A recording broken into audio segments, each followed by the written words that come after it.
Agora estamos aqui com o bloco de número 4 das aulas de grego koiné. Se você preferir chamar grego bíblico, se assim for a tua opinião e o teu desejo. Então vamos falar nesse bloco aqui de uma introdução aos verbos gregos, falando um pouco da questão de transição, tradução e a relação do próprio verbo nesses dois idiomas. Então, para começar de maneira bem simples, vamos definir aqui o que é um verbo. Um verbo é todo termo ou palavra que vai indicar aí uma ação. Temos dois exemplos aqui: caminhar, estudar. Pode também indicar, além de ação, estado, ser, ficar. Pode também indicar um fenômeno natural, como os exemplos amanhecer, chover. Pode ser também para indicar uma ocorrência, como os verbos acontecer e suceder. Pode indicar também um desejo, como o caso dos verbos almejar e querer. Ou seja, pode indicar estas questões, processos, e muitos outros. Além disso, antes de adentrar mais no assunto, eu quero destacar aqui uma frase da gramática do Neto e do Infante, quais afirmam que os verbos desempenham uma função vital em qualquer língua, em torno deles que se organizam as orações e os períodos. Consequentemente, é em torno deles que se estrutura o pensamento. O verbo ele é muito importante em qualquer idioma. E no grego, assim como no português, o verbo ele vai ter tempo, modo, voz, pessoa e número.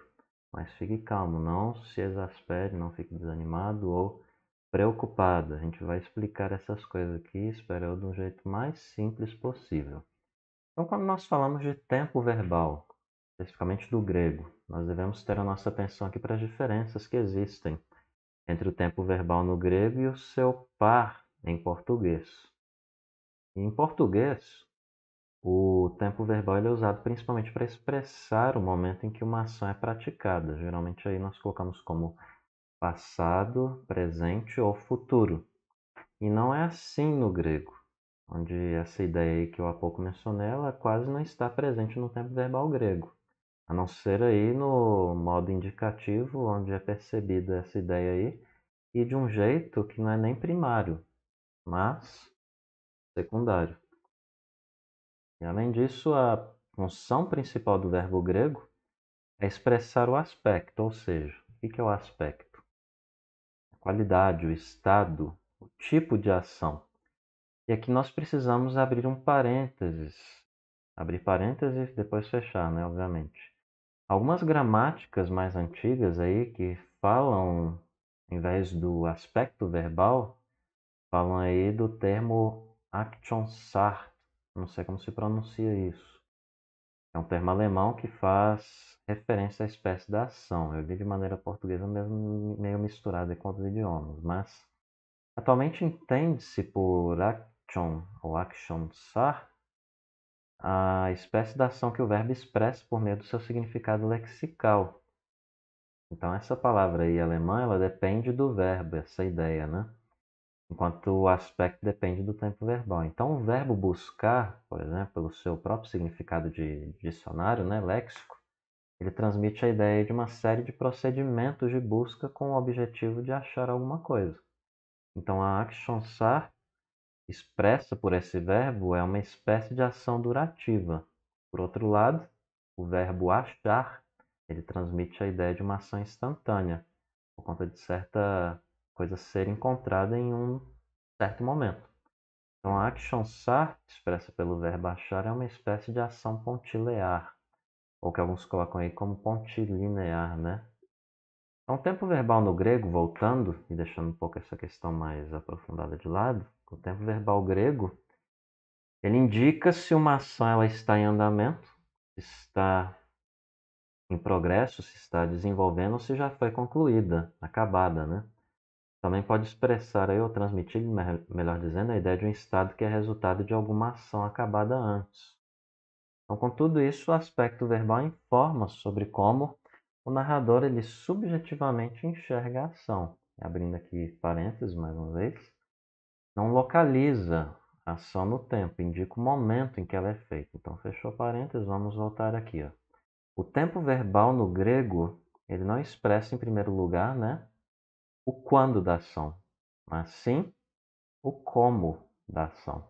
Então, basicamente, podem ocorrer algumas situações. Por exemplo, aspecto durativo. Uma ação ela pode ser contínua, pode estar se desenvolvendo, é isso aqui que eu quero dizer, né? Pode estar em andamento, acontecendo, progredindo, pelo fato de ela não ter sido concluída ainda. E aí ela está, então, ainda, né, incompleta. Então, uma ação ou processo com aspecto verbal assim é chamada de ação linear. Por isso esse símbolo aí entre parênteses embaixo, né? Linear ou durativa, podendo ser representada aí por meio desse sinal. Então, no exemplo acima aí do sinal, nós temos a forma que indica aí que Pedro está ocupado com uma ação que ainda não está acabada e que pode levar um tempo até ela ser concluída, né? Por isso que eu destaquei em itálico, está escrevendo. Pedro está escrevendo um livro. Então você tem aí um termo reforçando o outro, né? E por ser usado português aqui, né? Os exemplos que eu estou apresentando, né? Esse como os outros aqui, eles não vão ser obviamente completos em englobar todo o sentido ou completude do sentido aí do significado do grego. São parcialmente ilustrativos. Então, na medida em que forem estudados aí os tempos verbais, um a um, os exemplos eles vão ser mais bem explicados, ou melhor explicados, com os textos gregos, beleza? Temos aqui também um aspecto pontilear, ou que alguns preferem colocar como pontilinear, né? Pontilinear não. E eu falei pontilinear lá atrás, está errado. É pontilear lá atrás apenas. E aqui o que eu estou dizendo é pontilear ou pontual, que alguns preferem dizer. E é uma ação que pode ser vista como um todo, sem especificar a maneira em que ela é realizada, sem especificar aí a duração do processo verbal. E nesse caso aqui, o aspecto da ação é geralmente então destacado como pontilear ou pontual, podendo ser representado com esse ponto aí, né? Por isso o nome pontual, uma ação pontual. Pontuou ali e ficou ali, né? Como se fosse um ponto na linha do tempo. Então, se a ação ela é concebida no passado, a gente entende nesse aspecto aqui que a ação ela é concluída, está completa, não incompleta, mas acabada, concluída. Por isso, quando eu falei Pedro escreveu um livro, entende-se que ele completou, né? Fechou. Então, com o verbo conjugado desse jeito, eu estou indicando aí que ele fez certa ação, que é expressa aí pelo verbo escrever, né? Que está colocado aí no caso do exemplo como escreveu. Lembrando que não é especificado se a ação ela levou muito tempo, se levou pouco tempo para ser concluída. Apenas está sendo dito aqui que Pedro escreveu um livro, ele concluiu. Outra questão de aspecto que eu ressalto aqui é o aspecto resultante. Um verbo ele pode expressar também aí, né, um estado.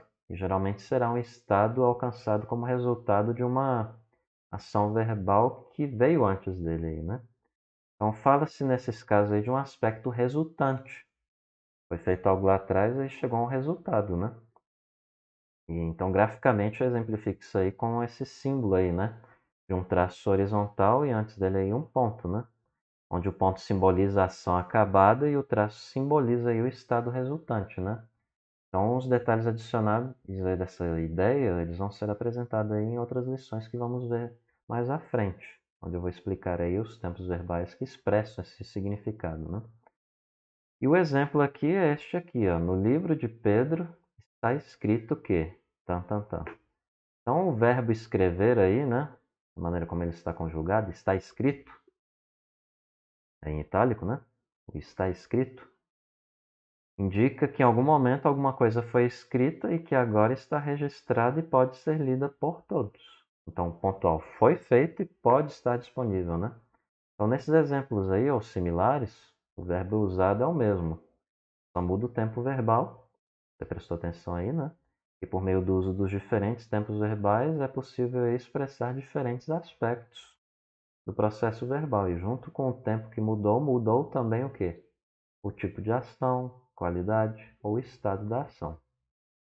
Prosseguindo, diversas combinações, devo destacar aqui, diversas combinações desses aspectos de ação são possíveis. Você pode mesclar, como a gente vai ver aí numa descrição dos tempos verbais mais para frente aí nas lições, né? Mas cada tempo que for apresentado, ele vai ser estudado com mais detalhes aí em lições posteriores. Aqui eu estou fazendo só um panorama. Aí você confere aí na medida que eu for passando para onde vai ser pela nosso planejamento do roteiro, né? Que a gente vai acabar indo e voltando. Eu vou apenas fazer uma introdução inicial para os verbos e depois eu vou ir lá para o substantivo para facilitar e te dar uma coisa mais básica. Depois eu vou voltar para o futuro nos verbos e falar mais de alguns verbos e aí a gente fecha esse módulo primeiro aqui do grego koiné, a introdução, para não ficar só verbo, verbo e a gente não saber fazer ligações de frases. Vou começar então com o verbo, com o simples do verbo, depois vou lá no substantivo, depois volto para o verbo aqui para falar do futuro e depois continuo com as partes mais complicadas do verbo aqui desse módulo aqui. Mas nada que seja bicho de sete cabeças, a gente consegue aprender sim. Então, falando aqui do tempo grego chamado presente, a gente vai ver na lição 5 e 6 aqui, ou tópico 5 e 6, né? Seguindo o nosso roteiro, ou livro roteiro que a gente está adotando aqui, complementando, que é o Noções do Grego Bíblico do Hegel e do Bergman. Então, o presente ele denota uma ação contínua, lembre-se disso, ou em estado incompleto. Então, a ação ela é descrita conforme está escrita aí com exemplo, né? E com um sinal gráfico, como em progresso, né? Em andamento. Algo durativo, algo linear. Eu vivo. Então, é algo que está em progresso, está andando, né? É durativo, é linear. Por isso a linha, né? Temos também o imperfeito, que expressa aí uma ação que foi contínua por algum tempo no passado, mas que já cessou. Então a ação ela pode ter sido aí continuada, pode ter sido habitual, pode ter sido intermitente. Por exemplo, né? Que é determinado pelo próprio contexto e pelo significado do verbo. E aí eu trago um exemplo, né? Jesus proclamava o reino de Deus. E aí está o sinal respectivo. Temos o futuro também. Como no português, indica aí o que vai acontecer, né? Geralmente expressa uma ideia de uma ação pontual, né? Mas em alguns casos pode ser durativa ou pontilear, né? Então Jesus voltará em glória, por isso o ponto, né? Vai acontecer pontualmente. Nesse exemplo aqui, né? Temos o aoristo no grego, né? Que indica uma ação de uma maneira simples, indefinida, sem especificar a sua duração. Então faz referência ao fato ou ao evento em si, geralmente no passado, mas não revela os antecedentes nem os resultados dele. Então é uma ação aí pontilear. Jesus ressuscitou. Fechou. É, aconteceu ali, né? Nesse caso específico. Temos o perfeito, que é o tempo que indica o processo de uma ação e ao mesmo tempo a existência real de seus resultados. Então, geralmente expressa o estado atual como resultado de uma ação acabada no passado, né? Aconteceu, fechou, né? O amor de Deus foi derramado. Foi derramado na cruz, em Jesus, em nossos corações. E os resultados ali, as consequências continuam. Por isso, ponto e continua, né? Resultado de uma ação acabada no passado, aí no caso, né? Temos também o mais que perfeito, que refere-se aí a uma ação acabada no passado e que produz certos resultados que continuam a existir por um tempo, até que cessam, chegam a um fim, né? Em certo sentido, é um perfeito, alguns dizem, né? Trasladado, né? Levado ao passado. E aí temos o exemplo de Pedro ficou esperando ao lado de fora da porta, né? É um sentido do mais que perfeito nesse exemplo, ele é percebido melhor ao ler todo o versículo. Então, você pode ver também o contexto que ajuda a entender um pouco melhor essa questão. Mas sem ficar enrolando demais, vamos falar aqui da classificação dos tempos verbais segundo o aspecto ou qualidade de ação. Então, considerando aí o aspecto que expressam os tempos verbais, eles podem ser classificados dessa maneira aí, para te facilitar, né? Por essa tabela, temos o aspecto ou qualidade da ação à esquerda e o tempo à direita. Em primeiro lugar, durativo. E temos aí o presente, o imperfeito, pontilear ou pontual, né? Futuro, geralmente pontilear, né? Durativo em alguns casos. Então, o futuro ele pode encaixar tanto no aspecto do durativo quanto ao pontilear ou pontual, né? Temos o aoristo e temos o resultante, com o perfeito e o mais que perfeito. Falando de modo, o que é o modo? O modo ele indica como é feita uma afirmação verbal. E no grego nós temos os seguintes modos: o indicativo, que é o modo da declaração feita com segurança, né? Estou indicando, eu estou afirmando um fato, declarando como se eles fossem realidade, né? E esse modo ele não esclarece, tem que deixar claro, porque tem gente que não fala disso. Ele não esclarece se os fatos são verdadeiros ou falsos. Só está afirmando, está indicando. O modo subjuntivo, que é o modo da probabilidade ou incerteza ou da dúvida. E usa o subjuntivo quem fala com hesitação, quem expressa um fato como possível, não uma possibilidade, algo em aberto. É também um modo que expressa um desejo, uma expectativa. E fica bem claro, né? Temos o modo imperativo, que expressa uma ordem ou proibição. Mas não paremos por aí, como muitos líderes de igreja, ou pastores, ou pessoas que não estão tão aprofundadas no grego, se limitam a fazê-lo, né? Não fique só nisso aí. O imperativo não serve só para ordem ou proibição ou mandamento. Também pode expressar exortação, pode expressar conselho, pode expressar súplica. Só para dar um exemplo aqui do Antigo Testamento, que acontece a mesma coisa, que as pessoas geralmente não falam. Dizem que só é mandamento, né? E não é pedido, uma petição, né? Ou súplica. Tem um texto lá de 2 Samuel, onde a Tamar, ela fala em súplica, né? Para o meio-irmão dela. E se não me falha a memória, é justamente lá mesmo. Temos uma espécie do que seria no português o imperativo. Só para você entender melhor, porque a gente tem duas modalidades lá de como se fosse o imperativo lá no texto lá e que está em relação, que a gente pode ver, e até mesmo no hebraico, que é o jussivo e o imperativo propriamente dito. Mas lá ela utiliza essa ideia imperativa, fazendo um pedido.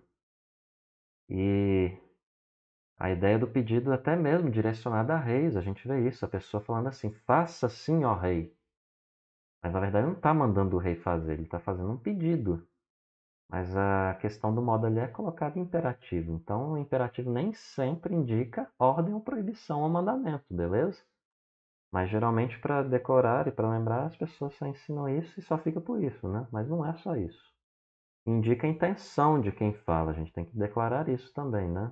Sem esclarecer se aquilo que foi expresso vai virar realidade ou não, porque tem gente que fala, ó, é mandamento, vai acontecer, chova assim, chova não, pode cair o mundo, vai acontecer. Não, nem sempre. É um modo optativo. Ele pode expressar um desejo que poderia ser cumprido ou uma mera possibilidade. Então, a probabilidade do desejo ou possibilidade de se torne realidade parece ser mais remota do que no modo subjuntivo. Fique bem claro isso. E aqui nós devemos fazer uma observação. Existem outras duas formas verbais com algumas semelhanças com os modos, mas que não podem ser classificadas como modo estritamente falando. E aqui eu trago para vocês que é o particípio, em primeiro lugar, que é considerado como um adjetivo verbal, porque ele tem características de adjetivo e de verbo, como eu deixei bem claro escrito, né? E temos o infinitivo, que é considerado como um substantivo verbal, porque ele tem características de substantivo e de verbo. Isso aqui não se preocupe tanto por agora, porque você viu, ó, lição 22 a 24 do nosso roteiro, do nosso plano de aulas, ou do tópico 22 e o 24, a 24, né? E do tópico que vai ser numerado aqui como o nosso tópico 30. Então, sem mais, eu divido aqui para não ficar muito extensa essa aula, na primeira parte aqui do bloco 4. E em seguida vamos ter o bloco segundo aqui, a parte 2 do bloco 4. Então, até daqui a pouco.